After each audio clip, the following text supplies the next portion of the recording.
Ça fait quasiment un mois que je n'ai pas sorti de vidéo sur cette chaîne YouTube, alors qu'habituellement j'en produis une par semaine. Mais le speed infernal du quotidien m'a fait prendre énormément de recul. En dehors de mes messageries et de LinkedIn, j'ai quasiment coupé à 100% des réseaux sociaux. Je me suis concentré sur l'essentiel, j'ai kiffé les instants présents et j'ai pris mon temps. Et spoiler alert, j'ai complètement changé mes perspectives.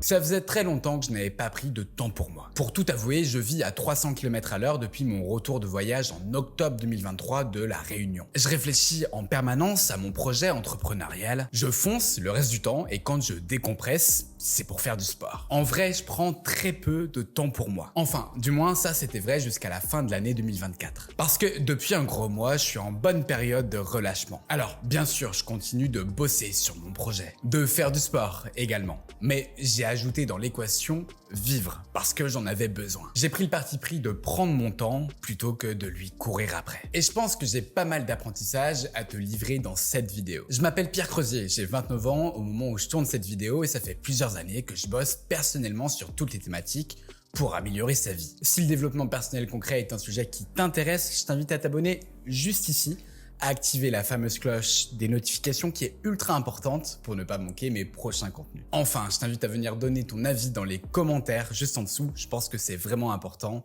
prends le temps de le faire. Comme je viens de te le dire, j'ai 29 ans. Je suis donc né dans les années 90 et je crois que ma génération a été élevée dans une urgence permanente. Je t'explique rapidement mon point de vue. Dès le plus jeune âge, tu dois réfléchir à quelle passion te correspond pour trouver un passe-temps le plus rapidement possible. Adolescent, tu devais speeder pour trouver ta voie professionnelle, la seule et l'unique que tu devras garder pour toujours. Genre, à 16 ans, t'as tellement que ça à penser. Et puis, en vrai, comme si tu gardais vraiment cette thématique-là à vie. Bref, tu passes ces étapes-là et là, t'arrives dans le monde pro. Tu dois coûte que coûte faire tes preuves en quelques semaines dans ton nouveau taf, sans prendre le temps de t'adapter à un contexte. Parce que sinon, c'est fin de la période d'essai. Et puis, même côté vie perso et loisirs, c'est la même chose. Vite, profite de cette promo exceptionnelle du Black Friday. Comme si après ça, l'opportunité qui se présente à toi ne reviendrait plus jamais. Mais c'est absolument bullshit, c'est faux, genre vraiment. Vivre dans l'urgence, c'est laisser de côté le temps de la réflexion. Au lieu de ça, tu passes dans le temps de la précipitation. En vrai, tu peux être rapide dans tes tâches, dans le sens efficace. Parce que l'habitude, parce que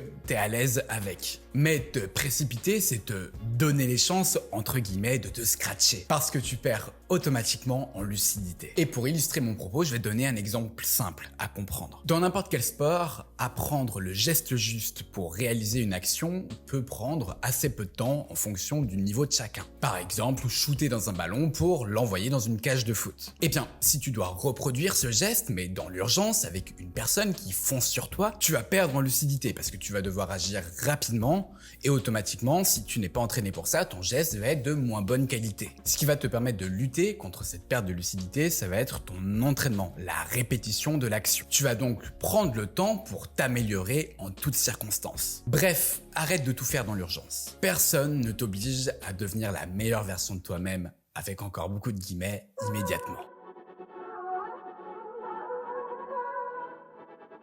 Le fait d'être toujours dans une situation de speed t'amène toujours à faire plus au lieu de faire mieux. Cette fois, je vais commencer par l'exemple pour t'emmener là où je souhaite aller. Lorsque j'avais 20 ans, le contenu que moi-même je consommais pour améliorer ma vie, apprendre de nouvelles choses ou encore me divertir était du contenu long. Avec encore une fois des guillemets. Tu prenais le temps de lire un article de blog, de regarder une vidéo de 10 minutes, d'écouter une émission de radio d'1 heure par exemple. Automatiquement, si tu prends plus de temps pour consommer un contenu, tu vas en consulter beaucoup moins en nombre. Tu vas donc sélectionner ceux qui te correspondent, ceux que tu trouves de qualité et prendre le temps de comprendre le raisonnement de son auteur. Je trouve, et pas que moi mais la science également, que dans ces conditions, tu vas pouvoir apprendre bien plus facilement. Dans notre société où tout va vite, le scrolling compulsif a fait son apparition. Et si jamais ton cerveau n'est pas stimulé dans les 10 secondes, tu switches facilement. Tu ne prends même plus le temps de rentrer dans l'univers de l'auteur du contenu. Tu vas donc regarder un contenu court, puis un suivant, puis un autre, etc. Enfin, je pense que tu as compris ma logique. Ce qui fait que, automatiquement, tu regardes plus de contenu en en nombre, mais paradoxalement, tu prends moins de temps pour ça. Tu vas plus rapidement à l'essentiel sans prendre le temps de comprendre. Tu vois, je suis moi-même touché par ça. Pas pour la vidéo, mais pour la recherche d'informations. Il y a 10 ans, je cherchais les meilleurs articles sur Google pour répondre à mes différents questionnements, genre dans tout ce qu'on peut rencontrer au quotidien. Aujourd'hui, je demande à l'IA Perplexity qui me fait une synthèse de tout ce qu'elle va trouver sur le web. Et en soi, c'est génial parce que je gagne beaucoup de temps dans mon travail. Mais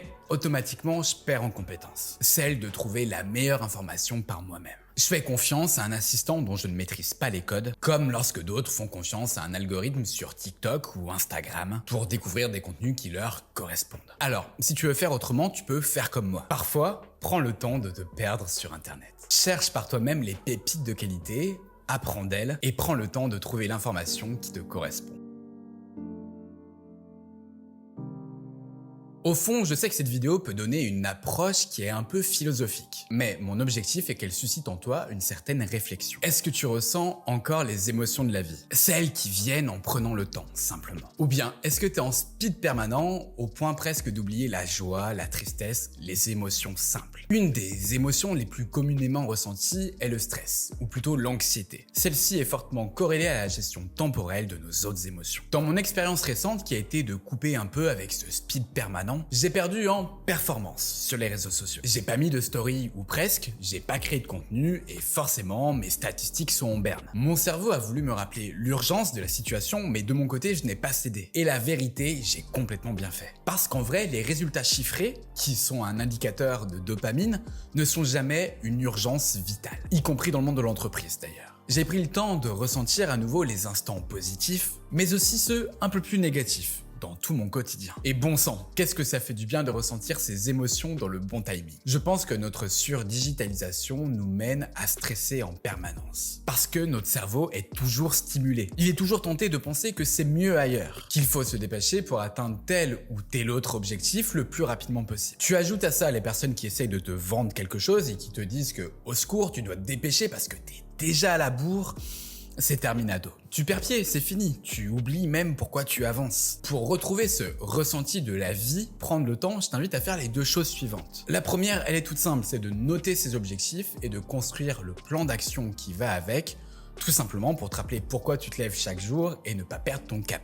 Si ce sujet t'intéresse, j'avais fait des vidéos que tu peux retrouver juste ici en fiche. Le second, c'est de faire confiance à ta spontanéité, sans être aspiré en permanence par ton écran ou tes notifications. Profite vraiment de tout ce qu'il y a autour de toi, ça ne peut que te faire du bien. Bref, le temps est vraiment quelque chose de précieux à mes yeux et savoir le prendre ne signifie pas qu'on le perd. Au contraire, tu fais un pas vers une utilisation que je trouve plus qualitative. Dimanche prochain, je reçois sur cette chaîne YouTube Dimitri Destoinder, qui est coach en optimisation du temps. Tu sais où t'abonner si tu as envie de découvrir ses meilleurs tips. Mais prendre le temps, ça ne se fait pas comme ça, c'est d'abord faire un choix. D'ailleurs, c'est la thématique dont je t'avais parlé il y a quelques semaines en vidéo, tu peux la retrouver juste ici si le sujet t'intéresse. N'oublie pas de liker cette vidéo, merci à toi d'être resté jusqu'au bout, ne lâche jamais, c'était Pierre de la chaîne En Forme, à bientôt.